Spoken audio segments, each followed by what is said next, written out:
Hello students, I'm Imani Sharma, your educator. I warmly welcome you all on our YouTube platform where we in today's video are going to discuss the major theories which are related to the post-colonial theory.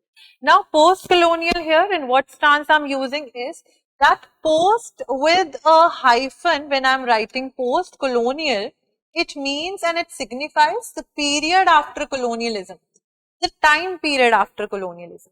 But if I am just writing it like post-colonial or post-colonialism, it means that the impact, be it cultural, be it mental, psychological, social, etc., that have been there and can be seen after the colonizers left from the colonized areas, right? So that is that. So who are the major theorists which are very much important when we try to talk about this particular theory? Let's just dive directly into that. So number one theorist that we have is by the name Edward Said. Again, going to tell you the correct pronunciation is Said, not Said, right? So he was born in 1935, lived till 2003, born in Jerusalem in November 1935. Pivotal figure in the post-colonial studies, as we have tried to talk about, and yes, he has been known extensively for his writing in the and political activity, activism, sorry. And of course, we see him writing majorly, raising his voice against the imperialistic stance that was present there when even the colonizers had left. तो post colonial theory वैसे भी देखना चाहती है कि colonizers तो जा चुके हैं, they had tried to portray us as being barbaric, as being uncivilized, as being unclean, but of course we also need to make sure that we are the ones who are portrayed in a nicer light. Of course, क्योंकि हम लोग वैसे नहीं थे, they just wanted their own selves to look rational, they just wanted their own selves to look much and more civilized, इसलिए उन्होंने oppositional agenda create कर दिया, right? Hence we see him writing a very prominent work here, जिसके previous year questions बहुत बार आ चुके हैं, because the views that he is trying to express in here, the name itself is trying to tell us about Orientalism, right? 1978 previous year question ये है, ये भी net में आया हुआ है, they have asked directly about the publication year of Orientalism, so I am giving you it here. So here he has expanded his critique in the work Cultural Imperialism. Match the following में such questions related to the works of the major theorists have been asked. So that's a homework for you. If you want to go Google, read from the book that is for literary theory, any book that you have. Just make sure that you are noting down the names of the writers. Of course, I'll be giving you, I'll be doing the half of the stuff for you here. Will I be providing you with the important books in a chronological manner, right? So if I try to move forward and see, give you the differentiation between Orientalism and Occidentalism. Now, Saeed बात करते हैं Orientalism ऐसे लिखा है इन्होंने, एक book लिखी है 1978. When we try him and we see to look at his perspective is when we try to identify things. Orientalism होता है where West people, right? The West is giving opinions about the East. That is Orientalism. जब कोई westerner east के बारे में, specially the middle eastern area, eastern world, specially particularly the middle east, often involving stereotypical imagery, उनके लिए बोल रहे हैं कि वो वहां के लोग तो उनको तो खाना नहीं आता है अच्छे से, they do not know what to wear, how to dress up etcetera, and exoticization. In what sense exoticization? If you guys would have read the British history, British literature की history भी देखोगे तो उसमें हमें देखने के लिए मिलता है when Milton also tries to talk about that how when during the times of Elizabeth travel was something which was expanding. We also see कि India as an image, people did not know about India, so to say. When they came to know about India, they thought of India as something which was exotic for them, because they were the people who were somewhere or the other very sophisticated, but they thought कि ये लोग तो हाथ से खाना खाते हैं, हाथ से कौन खाना खाता है, etc. Right? So to see the other side of the world, उन्होंने उस चीज को exotic way में एक stereotypically एक encounter कर दिया उसको, right? Western novels उनमें भी portray होती हैं चीज, Eastern characters as mysterious or sensual. Orientalist painting देखोगे तो उसमें ईस्ट को एक्सोटिक और फैंटास्टिकल दिखाया गया. क्यों? क्योंकि इंडिया में, अगर मैं इंडिया की भी बात करूं, इंडिया भी ओरिएंट उसमें ही आ जाता है. ठीक है, तो when the westerns are trying to portray India as well, they show us ki Indian people, they believe in so much of superstitions. They are going much and more, they are going crazy about astrology and something like that, kundali milan ye, right? Academic disciplines like Oriental studies focus on Eastern societies through an Eurocentric lens. They want to see how the Westerner looks at us. On the other hand, Occidentalism is the East opinions, the East giving opinions about the West, right? So, Eastern study depiction of the Western world portraying it morally corrupt, materialistic and imperialistic, because major role British East India Company, British Empire का ही क्या था? Imperialize करना, rule करना, right? अपने empire को vastly expand करना. That is why they came here in India, right? They came and tradesmen. But उनका later on role यही हुआ, right? Eastern novels which are portraying Western characters as greedy or decadent. तो यहाँ पे East वाले भी Westerners को वैसे ही दिखाते हैं, हुआ morally corrupt. Political cartoons or propaganda depicting Western leaders as warmongers or oppressors. Anti-Western sentiment in some of the political movements, blaming the West for economic inequality and cultural imperialism. If you know one thing for sure is that in the, if I try to talk about Orientalism, the way the Eastern people are depicted in the literature, in the fields of literature, not in literary studies only, but in the non-literary studies as well, is something as exotic, right? So, in the British history, there is no much talk about how they colonized the entire areas in the world, different areas in the world. That is not that they have talked about in their own history. That's missing from there, right? Because they want their own selves to come up as something who are very morally correct, but they were not, right?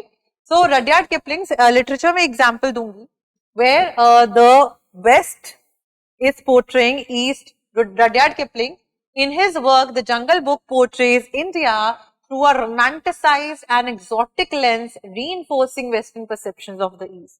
That these people are exotic, they are strange, they are eccentric, right? In that sense. अगर मैं Occidentalism की बात करूं, what better than an example from Chinua Achebe's novel Things Fall Apart, which offers us a counter narrative. Because in Africa, most parts of Africa, they were also being the ones which were colonized by the British Empire, right?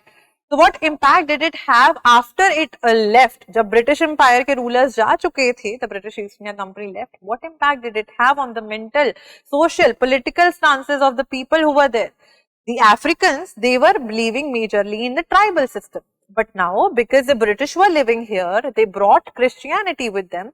Now, after they left, Christianity was still in there, right? So, culture bhi change ho raha tha with time, the imperialism that was being brought by the British people, presenting a nuanced portrayal of Igbo culture and tradition. So, we see धीरे करके, because of the colonization that had happened, that had very adverse effects as well. तो यहाँ पे counter narrative जो है वो हमें Chinua अचीबे दी थी. Moving forward to his major works, so here you can pause the screen, note down the works in the chronological sense, right? On the other page as well, I have certain, and also make sure that you are noting down the subtitles as well. They are asked often in the examination. Then I move forward to another important theorist by the name Gayatri Chakravarti Spivak. She is a renowned leading contemporary feminist deconstructionist. She calls herself a post-structuralist. Of course, post-structuralism के अंदर ही deconstruction आता है. So she is a deconstructionist.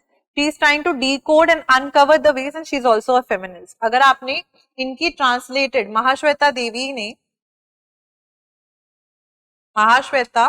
Devi has written Draupadi, which has been translated by Spivak, which gives us a beautiful sense of how the tribal Draupadi, and अगर आप उसको ध्यान से पढ़ने की कोशिश करोगे ना, you will try to see कि महाभारत की द्रौपदी और ये ट्राइबल द्रौपदी में कितनी similarities and differences हैं, right? When I teach this in classrooms as well, this is something when I was reading in my bachelor's, it was something or the other. जब ये एक नैरेटिव है about a woman who has been raped by a Senanayak, क्योंकि उनके husband के ऊपर भी कुछ चार्जेस थे क्योंकि ये ट्राइबल लोग थे, ठीक है. तो she was running with her husband और हस्बैंड को I think they killed, I can't really recall. और द्रौपदी को, not just the Sena Nayak, who's the head of the military, he only did not rape, but the other men as well who were in the army, they raped her multiple times. And when she comes back, अगर आप वो end का portion पढ़ोगे ना, it will give you goosebumps like anything. So with her bare chest and breast, she will stand in front of Sena Nayak and she would try to question him. And there you will see the, वो शर्म जो है उसकी आंखों में उस point of time पे दिखेगी that she is having bites over here, she is having bites over here. हर जगह पे उसको काटा हुआ है जैसे जानवरों ने नोचा हो. तो the portrayal that has been shown in that short story written by Mahasweta Devi and the way beautifully Spivak has translated, that's why I'm giving her the title here of being a feminist as well, because she translated it really nicely and she speaks for the marginalized group of women as well. She gives it the title subaltern, not just the women, but also the people who are from the minority section. Right? She was born in Calcutta, earned PhD from Cornell University, notable teaching career at University of Iowa and Columbia University. Right? Moving forward, we see that she has been the one who revolutionized post-colonial discourse with her essay and work Can the Subaltern Speak, जो orientalism के 10 साल बाद आया. तो ऐसी चीजें याद कर सकते हो point two point, dot to dot join करके. She also authored other significant works like In Other Worlds 1987, A Critique of Political Reason. She is an activist आज के टाइम पे भी, advocating for social justice. Legacy endures in post-colonial studies, feminism and critical theory. As I told you, she is also a deconstructionist. He tries to uncover the ways, the things, the literary studies are there. Okay. Moving forward, her concept of subalternity. Now, who is a subaltern here in the sense of Spivak is any group which has been marginalized, जो minority में है, right? So, she employs the term subaltern to encompass marginalized groups such as women, minority में है, blacks, the colonized and the working class. This is who she calls as the subaltern. But she is trying to present a counter narrative here as well. She tries to say in her essay Can the Subaltern Speak, कि अगर subalterns जो हैं वो अपने लिए बोल सकते हैं या नहीं, ये marginalized groups, can they speak for their own selves? Why do they need a representative of their own as well? ठीक है, अगर विमेन जो है उनकी सोसाइटी में कोई नहीं सुन रहा है तो हर एक औरत अपने लिए आवाज क्यों नहीं उठा सकती? Why do they need some sort of representative, right? So she is trying to literally answer or try to find the answer to the question that can the subaltern really speak, right? She reflects the repressive dominance of the Western thinking, portraying the displacement on gendered and colonized subjects through narratives of internationalism, through the narratives of nationalism, right? So you'll have to read important quotes from Can the Subaltern Speak as well. She highlights the violence which has been inflicted by the Western thought. क्योंकि post-colonial literature है, post-colonial theory है, it tries to uncover those things as well. How, as I'm telling you ना, कि mental impact क्या रहा है after the colonizers have left, right? So she tries to talk about and highlight the violence that has been inflicted, considering the third world, the still developing countries which are having poverty, unemployment, etc., right? And introducing worlding as the process of bringing colonized space into existing within a Eurocentric, the Western point of view, right? So she warns against attributing absolute power to hegemonic discourse in creating a native, urging recognition of native resistance. She says that you do not need to be the one जो hegemony में believe करो, अपनी मर्जी से आप चीजें choose कर रहे हो, अपने आप पे रूल करवाना ये जरूरी नहीं है. This is what she tries to say, and she brings attention to Homi Bhabha's concept of mimicry as a form of resistance within colonial context. In the upcoming slides, we are going to talk about Bhabha as well with his concept of mimicry, right? So moving forward with her major works, this is a list, and of course she is also majorly, time and again ये question भी पूछा गया है, she has translated Derrida's work of grammatology, right? Then we move forward to Homi K. Bhabha, Homi Kharshed Ji Bhabha, right? Influential figure in post-colonial theory and cultural studies. Because of the fact that he has been one such person जिन्होंने concepts दिए हैं, hybridity, mimicry, etc. We are going to talk about him. Educated in England, PhD इन्होंने University, Oxford University से earn करी है. University of Chicago and Harvard में he has taught, right? Seminal work है The Location of Culture, which was published in the year 1994. That's why he is known majorly for this particular work. There are many other works as well which are important from the examination perspective. We will be taking a look at them shortly. Moving forward, as I told you, he introduces concepts like hybridity and third space. What is hybridity? Hybridity is a mixture. Mixture here in the context of post-colonialism, we can talk about it in the context of mixture of two cultures, right? He says that there is a nuanced understanding of cultural dynamics in post-colonial context. He was an author of numerous essays and articles, right?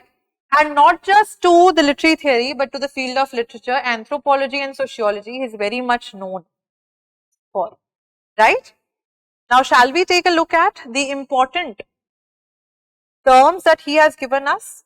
Number one is mimicry. Gap between European Enlightenment civility, norms and distorted colonial imitation, functioning as a subtle tool for anti-colonial civility. Mimic karna, imitate karna, right? He says that mimicry is something, our identity is something which is ambivalent in nature, right? It embodies both deference to colonial power and disobedience. So basically mimicry एक concept है जिसको Spivak भी लेती हैं कि हम लोग को mimicry के through, disobedience के through, we are supposed to resist to what the colonizer wanted us to do, right? So he says that mimicry in his terms embodies both deference, दूर हो जाना to colonial power, and disobedience as well. So resist करना is mimicry. Then we have unconscious operations. He says that हमारी जो unconscious है, unconscious desires and fears हैं, in the context of imperialism, they destabilize fixed identities of the colonizers and colonized. Colonial power undermines its own authority.